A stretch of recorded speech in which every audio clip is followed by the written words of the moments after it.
friends, welcome to our channel. இன்னைக்கு நம்ம சேனல்ல கையல் சீரியலோட இன்னைக்கான எபிசோட் எப்படி போச்சு அப்படிங்கறத நம்ம இன்னைக்கான வீடியோல பார்க்க போறோம். இன்னைக்கான எபிசோட்ல ஃபர்ஸ்ட் எடுத்தோனே வேதவலியோட வீட்டு தான் காட்டுறாங்க. வேதவலி வீட்ல இருந்துட்டு சிவசங்கரி வந்து அவங்களுக்கு ஏத்தி விட்டுட்டு இருக்காங்க. இங்க பாரு, என் மகனை வந்து அந்த கையல் பிரிச்ச மாதிரி உங்க பொண்ணையும் அந்த அன்பு வந்து பிரிச்சிர போறாப்ல. அதனால நீங்க வந்து ஜாக்கிரதையா இருந்துக்கோங்க. நீங்க வந்து கட்டி கொடுக்கறதுக்கு முன்னாடி ஒண்ணுக்கு பல தடவை யோசிச்சுக்கோங்க. நீங்க ஒரே ஒரு பொண்ணை வச்சிருக்கீங்க, நல்லா யோசிச்சு நீங்க வந்து கல்யாணம் பண்ணி கொடுங்க. இன்னொரு விஷயம், எனக்கு தெரிஞ்ச ஒரு மாப்பிள்ளையும் இருக்கிறாங்க, வேணும்னா சொல்லுங்கள், அவங்களுக்கு கூட நான் வந்துட்டு அரேஞ்ச் பண்ணி கொடுக்குறேன் அப்படின்னு வந்து சிவசங்கரி வந்து சொல்கிறாங்க. உடனே வந்துட்டு வேதவலி வந்துட்டு என்ன இவங்க இப்படி சொல்கிறாங்க, இதெல்லாம் இவ்வளோ விஷயம் நடந்திருக்கு, நமக்கு எதுவுமே தெரியாமல் இருக்கே அப்படின்னு சொல்லிட்டு வேதவலி யோசிக்கிறாங்க. நல்லா இருக்கவங்களையும் கெடுத்து விட்டாங்க இந்த இடத்துல. அப்புறம் சிவசங்கரி வந்துட்டு வெளியில் வந்து யோசிக்கிறாங்க, கையல் உன் கூட நேருக்கு நேரம் மோத முடியலைனாலும் உனக்கு தங்கச்சி அண்ணன் தம்பின்னு இருக்காங்களா, அவங்கள கஷ்டப்படுத்தி எப்படி உன்னை நான் பழி வாங்குறேன்னு பாரு அப்படின்னு சொல்லிட்டு அவங்க வந்து யோசிக்கிறாங்க. அதுக்கப்புறம் இங்கே கட் பண்ணால் அப்படியே கையலோட வீட்டை தான் காட்டுறாங்க. கையலோட வீட்டில் இருந்துட்டு கையலும் எழிலும் இருந்துட்டு பேங்க்கு போயிருந்தாங்க இல்லையா, அந்த டயத்தில் வந்து இவங்களுக்கெல்லாம் சாப்பாடு வந்து ரெடி பண்ணிக்கிட்டு இருக்காங்க. காமாட்சி தனம் எல்லாருமே சாப்பாடு ரெடி பண்ணிக்கிட்டு இருக்காங்க. அப்புறம் அங்கே வந்துட்டு மூர்த்தி வந்துட்டு என்ன சாப்பாடு ரெடி ஆகலையா, கையல் வந்து வந்துடுவாங்க, கையலும் மாப்பிளையும் வந்துடுவாங்க, சீக்கிரம் சாப்பாடு ரெடி பண்ணுங்க அப்படின்னு சொல்லிட்டு இருக்காங்க.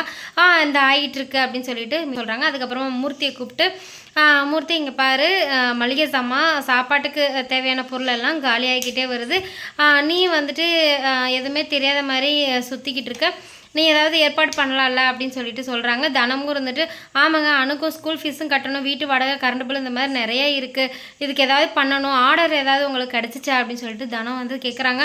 உடனே மூர்த்தி சொல்கிறாங்க, எனக்கு அடுத்தடுத்த ஆர்டர் வந்திருக்குமா, இதை பற்றி நீங்கள் வந்து கவலைப்படாதீங்க, வீட்டுக்கு என்னென்ன வேணும், அணுக்கு ஸ்கூல் ஃபீஸாக இருக்கட்டும், அணுக்கு ஸ்கூல் ஃபீஸாக இருக்கட்டும், இல்லை சாப்பாட்டுக்காக இருக்கட்டும், என்னென்ன தேவையோ எல்லாமே எனக்கு ஒரு லிஸ்ட்டு போட்டு கொடுத்துருங்க, அடுத்தடுத்த ஆர்டர் இருக்குது, நம்ம வந்து அவங்ககிட்டே ஒரு அட்வான்ஸ் மாதிரி வாங்கி நம்ம வந்து செட்டில் பண்ணிடலாம் அப்படின்னு சொல்லிட்டு மூர்த்தி சொல்கிறாங்க. உடனே எல்லாத்துக்கும் சந்தோஷமாயிடுச்சு. சொல்லிவிட்டு இங்கிட்டு வந்து மூர்த்தி வந்துட்டு அவங்களுக்கு ஆர்டர் கொடுத்த நிச்சயதார்த்த ஆர்டர் வந்து கொடுத்துருப்பாங்க போல், அந்த கிளைண்ட்டுக்கு கால் பண்ணுறாங்க. ஆனால் இந்த மாதிரி வந்து நீங்கள் அட்வான்ஸ் எப்போ வந்து நீங்கள் பே பண்ண போகிறீங்க, நான் வந்து எப்போ வந்து வாங்கிக்கலாம் அப்படின்னு சொல்லி மூர்த்தி வந்து கேட்குறாங்க. இல்லை மூர்த்தி, நான் வந்து அந்த ஆர்டரை நான் வேற ஒருத்தவங்களுக்கு மாற்றி விட்டுட்டேன் அப்படின்னு சொல்லி அவங்க வந்து சொல்கிறாங்க. என்னாச்சு, நான் எனக்கு தான் நீங்கள் கொடுக்குறதா இருந்தீங்க, ஆமாப்பா உனக்கே வந்துட்டு பெரிய பிரச்சனை இருக்குது, முன்னாடி வந்து உன் தங்கச்சியும் கூட உன் கூட இருந்தா கையில், இப்போ அவங்களுமே இல்லை, நீ தனியாக வந்து என்ன பண்ணுவ, உனக்கே பல பிரச்சனை இருக்குது, அதனால நான் ஆர்டரை வந்து மாற்றி விட்டுட்டேன் அப்படின்னு சொல்லிட்டு அவங்க வந்து சொல்கிறாங்க. உடனே ரொம்ப வந்து அப்செட் ஆயிடுறாங்க. கண்டிப்பாக இது வந்துட்டு எழிலோட அம்மாவோட வேலையாக தான் இருக்கும், இவங்க தான் வந்து எல்லா பக்கமும் வந்து செக் வைக்கிறாங்க. இவங்க வந்து ஐயோ ஆர்டர் வேறு வரல, நம்ம என்ன பண்ணுறது அப்படின்னு சொல்லிட்டு மூர்த்தி யோசிச்சுட்டு இருக்காங்க. அந்த டைம் வந்து கரெக்டாக தனம் வந்து வந்துடுறாங்க.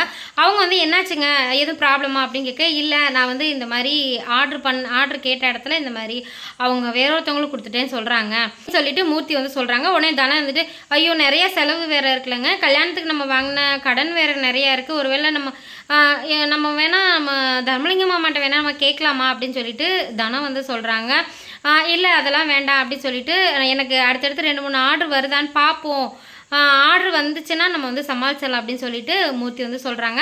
அந்த நேரத்தில் கையலும் எழிலும் வந்துடுறாங்க. உடனே மூர்த்தி வந்துட்டு சரி டாப்பிக்கை மாற்றி இதை பற்றி இப்போ பேச வேண்டாம் அப்படின்னு சொல்கிறாங்க. அதுக்கப்புறமா எழிலும் கையலும் வீட்டுக்குள்ளே வந்துடுறாங்க. எழில் வந்து ரொம்ப அப்செட்டாக உட்காந்துருக்காங்க.